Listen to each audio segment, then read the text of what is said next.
हे कृष्ण करुणा सिंधु दीनबंधु जगत्पते गोपेश गोपीकांत राधा कांत नमस्ते तप्तकांचन गौरांगी राधे वृंदावनेश्वरी वृषभानुसुतदेवी प्रणमामि हरिप्रिय श्री कृष्ण चैतन्य प्रभु नित्यानंद श्री अद्वैत गदाधर श्रीवासादि गौर भक्तवृंद हरे कृष्णा कृष्णा कृष्णा हरे हरे हरे राम राम राम हरे हरे। नमो विष्णुपदाय कृष्ण पृष्ठाभूतले श्रीमद्भगवद्गीतानां चैतन्याय नमस्ते मधुसूदनाय भक्तिवाक्प्रियाय तुल्यों कृष्ण भक्ति में सर्वदा हरे कृष्ण कृष्ण कृष्ण हरे हरे हरे राम नारायणं नमस्कृत्य नरं चैव नरोत्तमं देवीं सरस्वती व्यासं ततो जयमुदीरये। श्रीमद्भागवत महापुराण 11वां स्कंद चल रहा है। यहाँ हमने श्रवण किया कि 10 वस्तुएं अगर सात्विक हो तो आपका जीवन सात्विक, आपके कर्म सात्विक, आपके यहाँ कर्म, जन्म, ध्यान, मंत्र और संस्कार, श्री राधे संस्कार भी सात्विक होना चाहिए। और संस्कार की पहली नींव पड़ती है गर्भ से, जिसको कहा गया गर्भ संस्कार। अब आप देखिए श्रीमद् भागवत महापुराण में राजा अंग और उनकी पत्नी का क्या नाम था? सुनीता, लेकिन वो मृत्यु की बेटी थी। आपको बड़ा आश्चर्य लगेगा कि राजा अंग को जब कोई संतान, ये भागवत की घटना बता रहे, उनको कोई संतान नहीं थी। ऋत्विजों ब्राह्मणों के द्वारा यज्ञ करवा के और यज्ञ में से जो खीर प्रसादी प्राप्त हुई है उसके द्वारा वेद का जन्म हुआ है। यानी उन ब्राह्मणों ने वेदों के ऐसे मंत्र पढ़े थे जैसे प्रभु श्री राम एक खीर चरु निकला था और फिर वो कौशल्या आदि ने ग्रहण किया था और ऐसे भगवान का आगमन। ऐसे ही राजा अंग ने भी ऐसे यज्ञ किया था और वो जो खीर का प्रसाद था वो उसकी पत्नी सुनीता को दिया गया। लेकिन आश्चर्य की बात नहीं, वहां प्रभु श्री राम प्रकट हुए और यहाँ राजा वेन, यहाँ वेन जैसा दुरात्मा, दुष्ट प्रकृति का व्यक्ति प्रकट हुआ है। और ऐसा दुष्ट कि जिसने बचपन में बच्चों का गला घोट के मारना, कुएं में उनको धकेलना, सारी प्रजा को तंग करना, इतना परेशान हो गए थे राजा अंग, इतना परेशान हो गए थे कि उन्होंने रातों रात अपना राज्य, घर परिवार सब छोड़ के भजन करने के लिए चले, इतना तंग हो गए थे। तो आश्चर्य की बात है कि एक जगह प्रभु श्री राम प्रकट हो रहे हैं और एक जगह वही खीर जब प्रसादी निकली है तो राजा अंग की पत्नी सुनीता के गर्भ से ऐसे वेद जैसा दुष्ट दुरात्मा कैसे प्रकट हुआ, वो कैसे पैदा हुआ? इसका कारण बताया भागवत ने इसका कारण बताया। क्यों? जो सुनीता थी वो मृत्यु की बेटी थी, दुष्ट की, शिरारे बोली, तो वो गर्भ का संस्कार पड़ा और जिसकी वजह से भले यज्ञ के द्वारा वो खीर प्रकट हुई लेकिन उसका इतना प्रभाव नहीं पड़ा जितना वंश का प्रभाव पड़ा उसके ऊपर। बताया ये नाना पे गए, श्री राधे बोले, बोलो ना श्री राधे। इसलिए जब हम लड़के के लिए लड़की ढूंढते हैं तो उसका गोत्र ये सब देखते हैं, उसका कुल, उसका खानदान देखा जाता है। इसके लिए देखा जाता है कि आने वाले जो वंश परंपरा वो शुद्धिकरण में पैदा, अगर वो अब आप आजकल क्या होते हैं लव मैरिज, अब लव मैरिज जो होते हैं तो अभी तो क्या कहा जाए, श्री राधे बोलो ना श्री राधे। तो वहाँ अब आप देखो कि वो किस कुल के हैं, वहाँ का जो एटमॉस्फेयर, वहाँ का जो वातावरण, ये सब माना रहता है आपकी कुल परंपरा। फिर राजा अंग को कहना पड़ा राजा को कहना पड़ा क्या कि अच्छा है दुरात्मा पुत्र निकला तो मुझे घर छोड़ना थोड़ा इजी हो गया, आसान हो गया। अच्छी औलाद होती तो मैं मोह के कारण छोड़ भी नहीं पाता। लेकिन ये सब कारण बताए गए। एक गीता में कृष्ण ने पहले अध्याय में अर्जुन कह रहा है ना क्या, वर्ण संकर, शिरारे बोले ये सब कारण होते हैं। वर्ण संकर आदि संतान जब आगे आती है ना, फिर वो मलेच्छ प्रवृत्ति की हो जाती है। और जब मलेच्छ प्रवृत्ति की होगी तो फिर उसका आचरण दुष्ट प्रकृति का होगा। वो समाज में सेवा के भाव से नहीं, समाज का खाली भोग करने आता है। और ऐसा व्यक्ति समाज को बड़ा, समाज को छोड़ो अपने परिवार को भी तंग करता है ऐसा व्यक्ति। उसका आजकल जो जिस प्रकार श्रृंखला चल रही है ना, फिर वो अपने औलाद की कंप्लेंट करते हैं। देखो इसके कारण बहुत सारे, एक नहीं कई कारण है।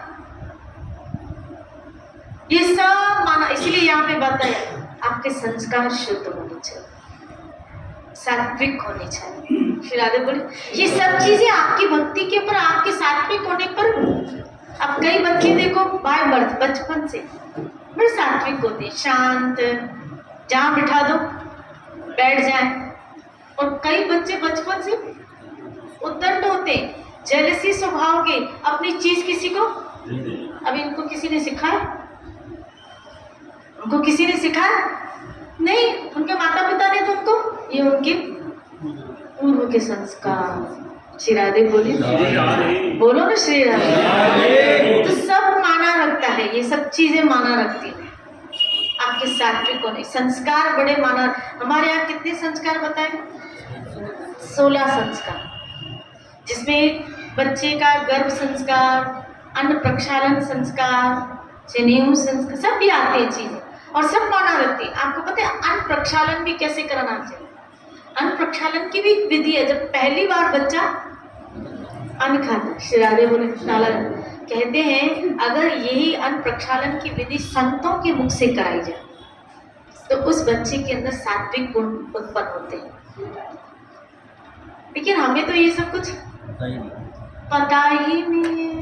शिरारे बोले, क्योंकि यहाँ आगे कृष्ण कह रहे हैं, ये सारी कृष्ण की बातें मैं आपको, जैसा यहाँ भागवत में लिखा है वो बता रही कि इनमें से शास्त्रज्ञ महात्मा जिसकी प्रशंसा करते हैं वे सात्विक, जिसकी निंदा करते हैं वे तामसिक, और जिनकी उपेक्षा करते हैं वे सब वस्तुएं राजसिक है।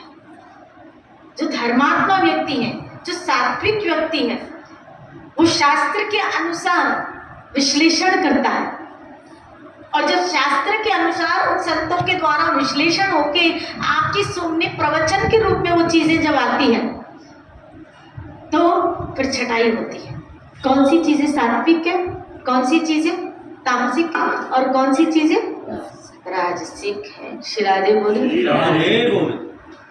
जब तक अपने आत्मा का साक्षात्कार तथा स्थूल सूक्ष्म शरीर और उनके कारण 3 गुणों की निवृत्ति न हो, जब तक अपनी आत्म साक्षात्कार, स्थूल शरीर और कारण 3 गुणों से निवृत्ति न हो, तब तक क्या, तब तक मनुष्य को चाहिए कि सतोगुण की वृद्धि के लिए सात्विक शास्त्रों का ही वो सेवन करे। श्री राधे बोले, क्योंकि उससे धर्म की वृद्धि होगी। श्री राधे बोले, बोलिए ना श्री राधे। और धर्म की वृद्धि से अंतःकरण शुद्ध हो जाएगा और इससे आत्मज्ञान की प्राप्ति होती है। अब यहाँ जब तक हमारी ऐसी बुद्धि, क्योंकि यहाँ बता देखो हम सब भी ये नहीं कह सकते कि हम शरीर, हाँ वो एक्टिविटीज अपनाए हुए हैं, लेकिन हम यहाँ कृष्ण कह रहे जब तक इन 3 गुणों से तुम्हारी निवृत्ति न हो, जब तक तुम शरीर से ऊपर न उठो, तो तुम्हें शास्त्र, और वो भी सात्विक शास्त्रों के अनुसार अपना जीवन बिताना चाहिए, ताकि तुम इन 3 गुणों से। फिर ये उद्धव प्रश्न पूछ रहा है, प्रभु सभी मनुष्य इस बात को जानते हैं, सभी मनुष्य इस बात को जानते हैं कि विषय विपत्तियों का घर है, फिर भी वे कुत्ते, बिल्ली, बकरे, गधे की तरह समान दुख सहन करके भी उनको क्यों भोगते रहते हैं? श्री राधे पता होने के बाद भी कि इससे मुझे दुख मिलने वाला। अब यहाँ ये उद्धव कृष्ण पूछ रहा है, सवाल पूछ रहा है कि पता होने के बाद भी कि विषय दुख का घर है। कईयों को तो पता ही नहीं है चलो इस बात का, वो तो विषय को ही सुख समझ के उसका उपभोग करते जा रहे हैं। लेकिन कईयों को तो सत्संग के द्वारा, ज्ञान के द्वारा, बोलो अब हम में से कई लोग ऐसे सत्संग सुन रहे हैं, हाँ कि ना, सुन रहे हैं। अब इनमें से कई ऐसे, जैसे बताया गया क्या, लहसुन का न छोड़ दो। श्री राधे बोलो, बोलो ना श्री राधे। क्या बताया, विषय विपत्तियों का घर है। मैंने यहाँ क्वेश्चन पूछा है, विषय विपत्तियों का घर है, विषय विपत्तियों का घर है। अब हमने यहाँ ये बात सुनी, अब यहाँ सुनी, लेकिन एक्सेप्ट कौन कर रहा है? यहाँ बताया विषय विपत्तियों का घर है, फिर भी कुत्ते, गधे और बकरे के समान दुख सहन करके भी भोगते हैं। इसका क्या कारण है? कि जब पता है, जब यहाँ सुना गया कि इन चीजों का सेवन, सुना गया क्या, चाय, बोलो बोलो ना, अब सुना आपने यहाँ, अब हमने सुना यहाँ, सुना तो करी लेकिन माना किसने? सुना तो करी लेकिन माना किसने? मैं कभी कभी तो डॉक्टर कहेगा ना अल्सर ज्यादा बढ़ गया है तो मैं चाय नहीं पीनी चाहिए, छोड़ देनी चाहिए, तुरंत लगेज वो अपनी सेहत की सलामती के लिए, या डॉक्टर एक बहुत बड़ी बीमारी का जब रिकमेंडेड करता है कि ये हो जाएगी अगर तुमने ये सब नहीं छोड़ा, तो हम तुरंत लगेज उन चीजों को छोड़ देते हैं। अरे तुम्हारे अंदर ये एसिड गैस ये बढ़ रहा है तो आलू चावल ये सब खाना आप क्या करते हो? छोड़ देते हो। शुगर बढ़ रही है, मीठा खाना छोड़ दिया। बीपी बढ़ रहा है, नमक खाना, अपने भले के लिए सब कर रहे हो ना। खाली किसने कहा? डॉक्टर ने, इस बात का भय क्या? और फिर कई लोग तो डेढ़ से आने होते हैं। श्री राधे बोलिए, बोलिए ना श्री राधे। बोला क्या? बोले एक तरफ इंजेक्शन खाओ इंसुलिन की, दूसरी तरफ मीठा खा लो। थोड़ा ही तो खा लिया अपन ने, खाली क्या खा लेंगे? इंजेक्शन लगवा देंगे। राधे गोविंद बोलो ना राधे। हम कितने मूर्ख हैं। यहाँ बता कि हमारा विषय के ऊपर क्या कारण है? उद्धव कह रहा है कि पता है कि ये मीठा खाऊंगा तो मैं मरूंगा, इसी बीमारी से फिर मरूंगा। मैं ज्यादा नमक खाऊंगा तो मरूंगा, इसी बीमारी से मरूंगी। श्री राधे बोलिए। लेकिन फिर भी उसको भोग या वो भोग को छोड़ नहीं पाते। इसका क्या? हम में से ऐसे कई लोगों जिनको डॉक्टरों ने कई चीजें मना की होगी, बंद की होगी। हार्ट का प्रॉब्लम, बोला तली हुई चीजें नहीं खा, बंद की होगी, लेकिन हम फिर भी खाते ही नहीं। श्री राधे बोले। हालांकि यहाँ बताया विषय, बोलो, विपत्ति का घर है। खोपड़ी में बात बिठा दो। और विषय को किस शब्द के साथ जोड़ा गया पता है शास्त्र में? विषय को विष के साथ जोड़ा गया। किसके साथ? विष के साथ। एक बार जहर अंदर घुस जाए तो बहुत मुश्किल है उस जहर का शरीर से निकलना। इसी तरह विषय का चस्का जिन लोगों को लग जाता है ना, बहुत मुश्किल है उस चस्के को अपने आप से उससे छुड़ाना। तो कभी कभी तो दारू पीने वाला पढ़ता भी है, it is injurious to health. Cigarette के पॉकेट के बाहर लिखा भी होता है ये सेहत के लिए हानिकारक है। वो पढ़ता भी है, उसको पता भी है, और जब आप उसको समझाओ तो बोला ज्यादा लेक्चर मुझे मत दे, मुझे सर। तो फिर क्यों कर रहा है? जब तुझे पता है तो फिर क्यों कर रहा है? कि ये विपत्ति का कर है, फिर भी कर रहा है, फिर भी पी रहा है, फिर भी छोड़ नहीं रहा है, तो मूर्ख नहीं हो? श्री राधे बोले। अब भगवान इसका क्या उत्तर दे रहे? कि क्या कारण हो सकता है। यहाँ हमने तो सुना कि विषय क्या है, विपत्ति का घर है, और उद्धव कह रहा है कि इसका कारण क्या है कि गधे कुत्ते बिल्ली की तरह वो भोग रहा है लेकिन छोड़ नहीं पा रहा है, इसका कारण क्या है प्रभु। भगवान कृष्ण ने कहा, उद्धव, जीव जब अज्ञानवश अपने स्वरूप को भूलकर हृदय से सूक्ष्म स्थूल आदि शरीर में जब अहम बुद्धि कर बैठता है, जब ये शरीर मैं अहम बुद्धि कर बैठता है, तो फिर इसको इस शरीर को पोषण करने के लिए भोग चाहिए। श्री राधे बोले, इस शरीर की इंद्रियों की तृप्ति के लिए भोग चाहिए, क्योंकि ये शरीर में तो इसको स्वादिष्ट जीभ मिली है। कई लोग तो ये सब बोलते हैं क्या, अरे जिंदगी थोड़ी है, हम कहते हैं जिंदगी थोड़ी है भजन कर लो, वो कहते हैं जिंदगी थोड़ी है खाओ पियो ऐश कर लो। थोड़ी जिंदगी, मरना ही तो है वैसे, तो खाओ पी के मरो, जिस मरना ही तो है, तो फिर ये छोड़ो ये छोड़ो ये छोड़ो। अरे तुम भी पागल हो, आओ हमारे साथ क्या करो, एंजॉय करो। जिंदगी थोड़ी है, खा पी के ऐश करो। क्या ऐश करोगे, बीमारियां जब लग जाएंगी ना सारी ऐश वैश निकल जाएगी। जब बीमारी शरीर को लग जाती है ना, वो बाबू जी तो हमको समझाते हैं सत्संग में, जितना खाया वो मल के रूप में निकल गया, जितना पिया वो मूत्र के रूप में निकल गया, और जितनी मौज की वो रोगों के रूप में निकल गई, रोग के रूप में बाहर निकल गई। भोगो अभी, अब जितना खाया वो तो मल के रूप में, और अगर वो मल नहीं निकला तो वो मल ने अंदर बीमारियां कर दी। बोला क्या, बोला लिवर में प्रॉब्लम हो गई, टाइट हो गया, क्या, अब मल के रूप में अंदर बीमारियां, वो अंदर रहा तो भी बीमारियां, बाहर निकला तो भी बदबू। क्या खाया हुआ वही तो खतरा,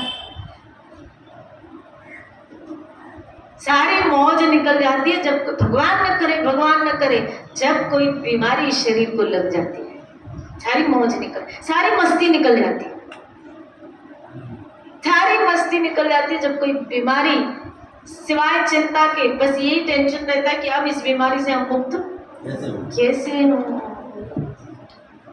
कैसे हो, चाहे छोटी हो चाहे हो, क्योंकि वो छोटी आगे चल के बड़ी का रूप ही लेती।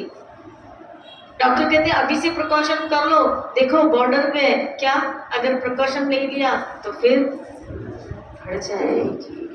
जैसे शुगर अगर बॉर्डर पे होती है तो बोलते अभी से क्या करो तुम, लेकिन भयभीत तो व्यक्ति रहता है, देखो बॉर्डर पे कभी भी हो सकती है। श्री राधे बोले, हम भी आपको कहते हैं ये मौत बॉर्डर पे खड़ी है, जैसे बीमारी बॉर्डर पे खड़ी है ना, मौत भी बॉर्डर पे खड़ी है। भजन कर लो फायदे में जाओगे, नाम जप कर लो फायदे में जाओगे। श्री राधे बोले। अब कृष्ण कहते हैं क्या, सूक्ष्म और स्थूल शरीर को उसने अहमता आ गई है, अहम मैं यही शरीर हूं, इसीलिए वो छोड़ नहीं पाता, जो कि सर्वथा ब्रह्म है। तब उसका सत्व प्रधान मन घोर रजोगुण की तरफ झुक जाता है, यानी जहाँ इस शरीर में अहम आया वहाँ वो रजोगुण में चला गया, और जहाँ रजोगुण में चला गया वहाँ भोगों में चला गया। जब ये मानता है क्या, मैं गोविंद का ही हूँ, मैं आत्मस्वरूप, ये शरीर तो माध्यम मिला है, मीडिएटर मिला है कर्म करने के लिए। याद रखना, ये शरीर आपको साधन है कर्म करने के लिए, मीडिएटर है कर्म कर। अब उसमें ये समझाया गया कि मीडिएटर है, लेकिन आप कौन से अब कर्म करते हो, सात्विक कर्म करते हो, राजसिक कर्म करते हो, तामसिक या गुणातीत भक्ति युक्त कर्म करते हो। यहाँ हमको भक्ति युक्त कर्म करना सिखाया जाता है। जब हम संतों के सानिध्य में आते हैं तो भक्ति युक्त कर्म करना सीखते हैं कि जब इन हाथों से, इन्हीं इंद्रियों से, इसी स्थूल शरीर से, इन्हीं कर्म इंद्रियों से जब सेवा हो जाती है, जब सेवा हो जाती है आपकी, श्री राधे बोले, तब आप गुणों से, यानी है आप इस शरीर में, भले आप शरीर से ऊपर नहीं उठे हो, समझना, भले आप शरीर से ऊपर नहीं उठे हो, लेकिन ये इंद्रियां भगवान की सेवा में लग गई ना तो शुद्ध होती जाएंगी। इस प्रोसेस है इनको शुद्ध करने का।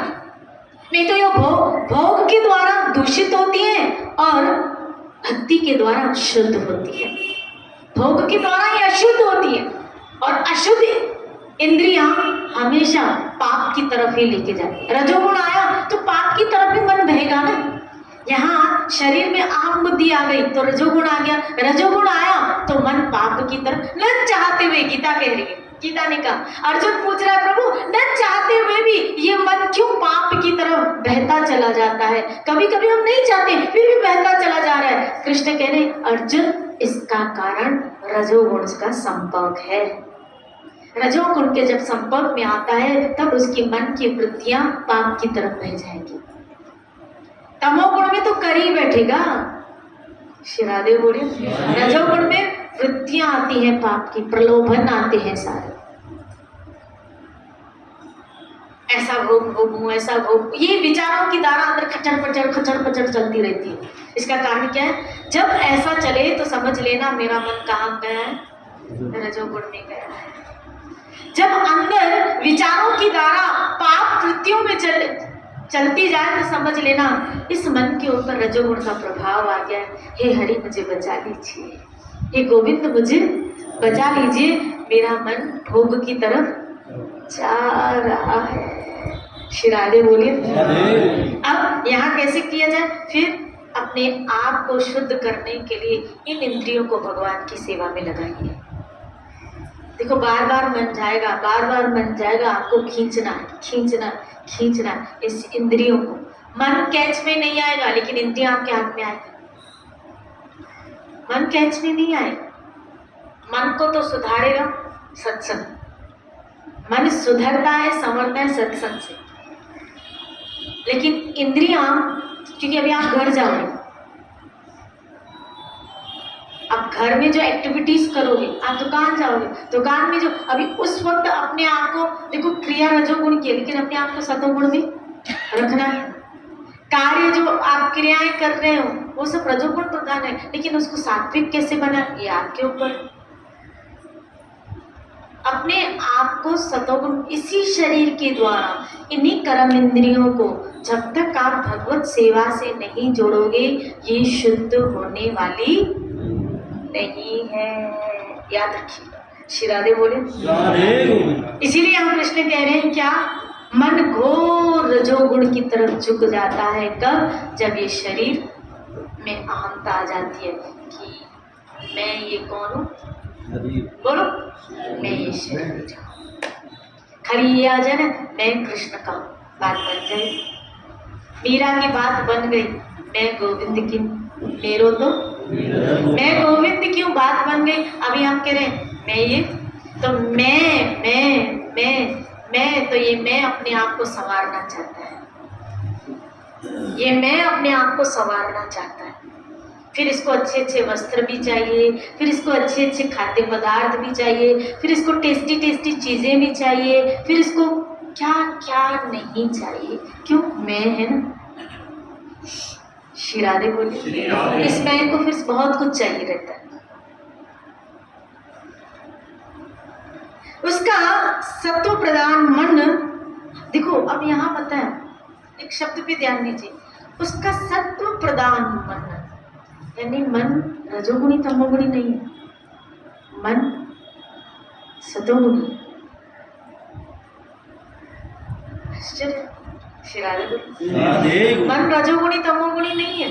यहाँ बताया उसका सत्व प्रधान मन रजोगुण की तरफ झुक जाता है। मन झुक रहा है रजोगुण, लेकिन है एक्चुअल क्यों सात्विक है बता?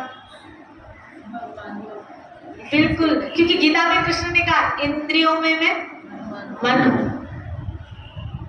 10वें अध्याय में कहा ना इंद्रियों में मैं मन हूं, और अगर इंद्रियों में मैं मन हूं, कृष्ण है, तो कृष्ण स्वयं गुणातीत है, सत्वगुण प्रधान है। ओम शांताकर्ण भोजन शयन पद्मनाभ सुरेश। श्री राधे बोले। वो सत्व गुण प्रदान है, वो आनंद प्रदान है श्री कृष्ण।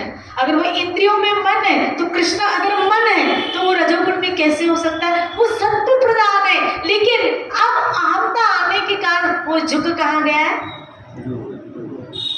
रजोगुण में। श्री राधे बोल, क्योंकि क्या आ गया, मैं ये शरीर हूँ।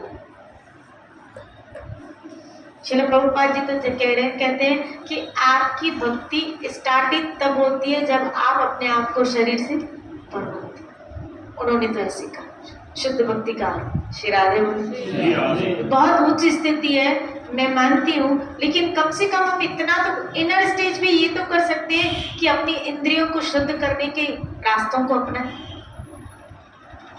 ये तो हम कर सकते हैं। मन पे कंट्रोल नहीं है, लेकिन मन इंद्रियों पे तो आपका है। कैसे इंद्रियों पे? ये मुझे नहीं सुनना है,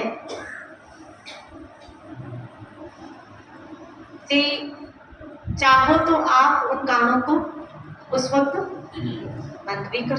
ये मुझे नहीं देखना है, तो चाहो तो उस दृश्य से अपने आप को हटा भी सकते हो। ये मुझे नहीं खाना है, ये मुझे नहीं बोलना है, ये मुझे नहीं सूंघना, तो हमने नाक बंद भी कर दिया। श्री राधे बोले, इसका मतलब है इंद्रियों के ऊपर शासन किया जा सकता है। राधे गोविंद बोले, राधे गोविंद। बस जहां मन में रजोगुण की प्रधानता हुई, उसमें संकल्प विकल्पों का ताता बंध जाता है। अब विषयों का चिंतन करने लगता है। श्री राधे बोले, अब उसका चिंतन शुरू हो गया। किसमें? क्योंकि कहाँ झुक गया मन? है सतोगुण भी, क्योंकि कृष्ण है, लेकिन अब उसका झुकाव, ये शरीर मैं हूँ, तो इसके अंदर जो सूक्ष्म इंद्रिय मन, वो भी कौन है? मैं हूँ। जहाँ इस मन में अहमता आ गई, वो रजोगुण की तरफ झुक गया, और जहाँ रजोगुण की तरफ झुक गया, वहाँ कृष्ण कह रहे हैं अब विषयों का चिंतन चालू हो गया। अब विषय आ गए। श्री राधे बोले, अपनी दुर्बुद्धि के काम में फंदे से ये फंस जाता है। अब वो काम में आ गया। अब काम को एक तरह से मत देखो। बापू जी हमको समझाते हैं, काम मतलब अनियंत्रित इच्छा है। अनियंत्रित इच्छा को क्या बोला गया? काम। श्री राधे बोले, तो अब हमारा मन कहाँ फंस रहा है? काम। अनियंत्रित, मुझे ये चाहिए, मुझे ये चाहिए, मुझे ये चाहिए। अब वो कैपेबिलिटी भी नहीं है, लेकिन मन को वो सब चीजें चाहिए। इसका कारण क्या था? वो सात्विक मन कहाँ झुक गया? रजोगुण की तरफ। श्री राधे बोले, अब जिससे फिर छुटकारा होना बहुत कठिन है। कृष्ण कह रहे बहुत कठिन है फिर इससे छुटकारा पाना। और सारी जड़ कहाँ आई? कि शरीर ने खाली क्या किया? अहम बुद्धि। जड़ यहाँ से स्टार्ट हो गई। आप देखो, इस शरीर से अहम आ गया, व्यक्ति फंसता गया। अब वो अज्ञानी कामवश अनेकों प्रकार के कर्म करने लगता है, और इंद्रियों के वश होकर ये जानकर भी इन कर्मों का अंतिम फल दुख है, फिर भी उन्हीं को करता है। उस समय वह रजोगुण की तीव्र वेग से अत्यंत मोहित रहता है। यदि भी विवेकी पुरुष का चित्त भी कभी कभी रजोगुण और तमोगुण के वेग से विक्षुब्ध होता है, तथापि उसकी विषयों में दोष दृष्टि बनी रहती है। इसीलिए वह बड़ी सावधानी के साथ अपने चित्त को एकाग्र करने की चेष्टा करता है, जिससे उसकी विषय में आसक्ति नहीं होती। श्री राधे बोले, अब यहाँ बताया वो व्यक्ति एक हो, और एक बताया विवेकी व्यक्ति। विवेकी व्यक्ति का भी मन विषयों की तरफ जा रहा है, लेकिन अब हमारे लिए ये आज्ञा, या हमारे लिए सोच, या हमारे लिए जो विचार यहाँ रखा गया कृष्ण ने, क्या? विषय में दोष दृष्टि रखो, विषय में दुख बुद्धि रखो। अब मुझे बताओ, आग की तरफ उंगली बढ़ाओगे? हाथ बढ़ाओगे? क्यों नहीं बढ़ाओगे? इतना सुंदर सुंदर उसका स्वरूप होता है, रोशनी प्रदान होता है, फिर भी आप अपना हाथ वहां क्यों नहीं बढ़ाते हो? क्योंकि पता है ये आग में हाथ डाला तो मुझे दुख मिलेगा, मुझे कष्ट मिलेगा, मेरा हाथ दुख बुद्धि है ना। उल्टा जहां लगी भी होगी वहां से थोड़ा दूर हो जाओगे। श्री राधे बोलिए। बस जिस तरह आप में एक दुख बुद्धि है कि यहाँ से इस चीज से मुझे कष्ट मिलने वाला है, इसी तरह हर विषय से ये बुद्धि रखो उसमें विवेकी व्यक्ति क्या कि इस विषय से मुझे क्या मिलने वाला है, दुख ही मिलने वाला है। ये विवेकी व्यक्ति की सोच होती है। अनियंत्रण इच्छाएं, इसका मतलब है क्या मुझे दुख मिलने वाला है, ये मैंने इच्छा रखी, अब मुझे क्या मिलने वाला है, मुझे बोलो मुझे दुख मिलने वाला है, मुझे इससे दुख मिलने वाला है। जहाँ दुख की बात आती है मन उसको छोड़ना चाहता है, क्योंकि मन दुख के लिए ये चीजें नहीं अपनाता है, मन तो सुख के लिए अपनाता है।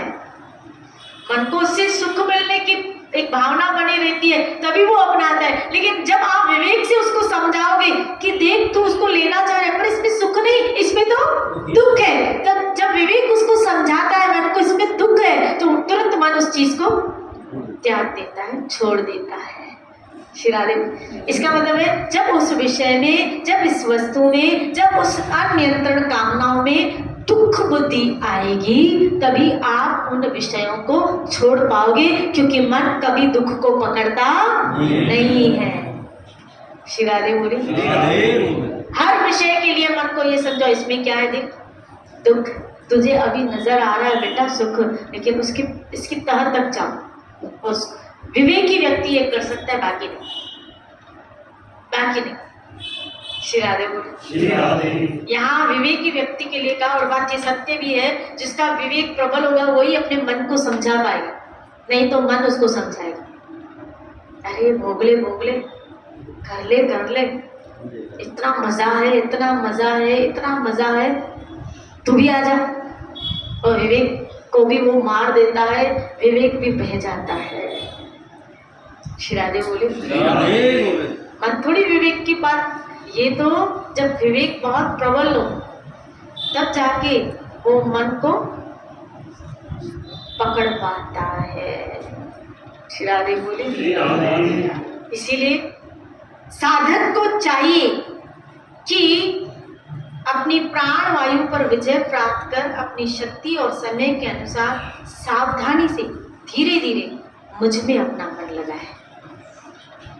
कृष्ण कहे योग के द्वारा भी वो मुझ में अपना मन, भक्ति योग के द्वारा भी वो धीरे धीरे इन साधनों को अपना, जैसे मैंने कहा इंद्रियां आपके हाथ में, आप चाहो तो इन इंद्रियों को भगवान की सेवा में धीरे धीरे मुझ में अपना मन लगाए। और इस प्रकार अभ्यास करते समय अपनी असफलता देखकर तनिक भी उबे नहीं, निराश नहीं हो। अरे रे मेरा मन तो लगता ही नहीं। श्री राधे बोले। अरे ये मेरे बस की बात ही नहीं, मेरा मन तो बार बार विषय की तरफ, कोई बात, गिरो फिर उठो, गिरो फिर उठो, गिरो। बच्चा गिर के उठते गिरते उठते ऐसे एक दिन वो चलना सीख जाता है। तनिक भी उबे नहीं, बल्कि उत्साह के साथ फिर उसी साधन में जुड़ जाए, उसी में जुड़ जाए। प्रियोधव, मेरे शिष्य सनक आदि परम ऋषियों ने योग का यही स्वरूप बताया कि साधक अपने मन को सब ओर से खींच के मुझ में पूर्ण रूप में लगा दे। श्री राधे बोलिए।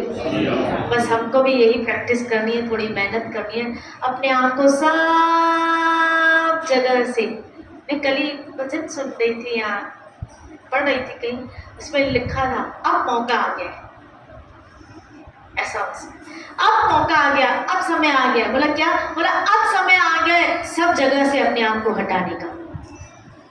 ये मनुष्य जीवन लगाने का नहीं, बोलो हटाने का समय। उल्टा हम क्या करते और लगाते। ये लगाने का नहीं, हटाने का समय आ गया है कि अब सब ओर से हटा के एक श्याम सुंदर में अपने आप को लगा, शाम में अपने मन को। अब ये मौका अच्छा आ गया है सब जगह से अपने आप को हटाने का, सब A to Z आपको सब जगह से हटाना है। और सिर्फ एक बिंदु श्री कृष्ण उस बिंदु पे अपने मन को केंद्रित करके रख देना है।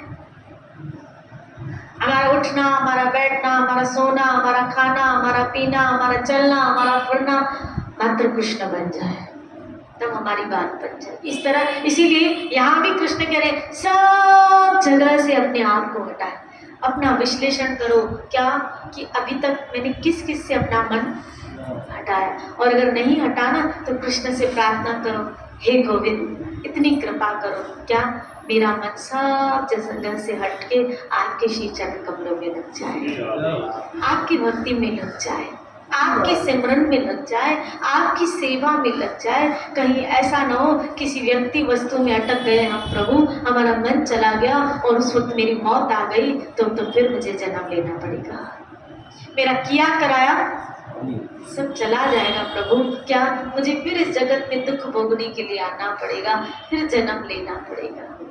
श्री राधे क्योंकि फिर प्रोसेस चलता है। देखो भक्ति जहाँ तक की वहाँ से स्टार्ट है, लेकिन जन्म लिया, आप सोचो जरा, मैं उस दिन विचार चल रहा था कि सोचो जरा, जन्म लिया तो मतलब अब जैसे अभी हमने स्कूल में एक तो रो रो के जाते थे हम लोग, श्री राधे बोले, स्कूल गए, पढ़ाइयाँ की, बिजनेस सेट किया, जो एक टू जेड, विवाह किए, ये सब किया। अब हम जब फिर जन्म लेंगे यानी फिर पढ़ाई करनी पड़ेगी, फिर जमेला श्री राधे बोले स्कूलों में। और अभी तो पहले से ज़्यादा पढ़ाई क्या होती जा रही, टफ होती जा रही, कंपटीशन लेवल बढ़ता जा रहा है। यानी जब हम फिर जन्म लेंगे फिर मत्थाखोरियाँ करनी पड़ेगी, फिर वो बैग उठाओ, फिर स्कूल जाओ, फिर मम्मी को बोलो नहीं जाना है, अब दूसरी कोई मम्मी बनी होगी फिर श्री राधे बोले, और वो जबरदस्ती हमसे करेगी, नहीं देखो क्योंकि तुझे डॉक्टर बनना है, तुझे MBBS करना है, तुझे PhD करना है, तुझे फलाना डिग्री लेनी है, तुझे फलाना करना है, तुझे एयर होस्टेस बनना है, तुझे ये बनना है, तुझे ये बनना है। क्योंकि बच्चा जैसे ही पैदा होता है उसके दिमाग में आज के बच्चे के डाली जाता है, श्री राधे बोले हमें भी करना पड़ेगा। फिर किताबों का बोझा लो, अब किताबों के बोझे से फ्री होंगे नहीं तो फिर माँ बाप कहेंगे लड़की 25 वर्ष की होगी, हम बोलेंगे पढ़ाई करने दो, चलो हम भक्ति में भी लगे होंगे, हम भक्ति में भी लगे होंगे, पूर्व के संस्कार अनुसार चलो भक्ति में भी लगेंगे, लेकिन जिस परिवार में जन्मे होंगे क्या पता वो हमें कैसा मिलता है, छोड़े नहीं छोड़े। और हम तो संसार की जिम्मेदारियों में कौन मत्था गोरियां पाले, श्री राधे बोले कौन मत्था गोरियां पाले, श्री राधे बोले सोचो नहीं, तब फिर शादी होगी, फिर बच्चे होंगे, फिर ये फिर फिर फिर फिर फिर फिर ये फिर करना है, ये फिर कोई अब काट दो, अब फिर नहीं, अब फिर नहीं करना ये सब, श्री राधे बोले फिर नहीं करना, फिर अभी हमको ये नहीं करना। क्यों ना हम अपनी समस्त वृत्तियों को हटा के श्री कृष्ण में लगा दें, सबसे हटाओ और श्री कृष्ण में लगाने की कोशिश करो। कल इसी चर्चा को लेते हुए चलेंगे, खूब भजन करो अपने जीवन को। जय जय श्री राम।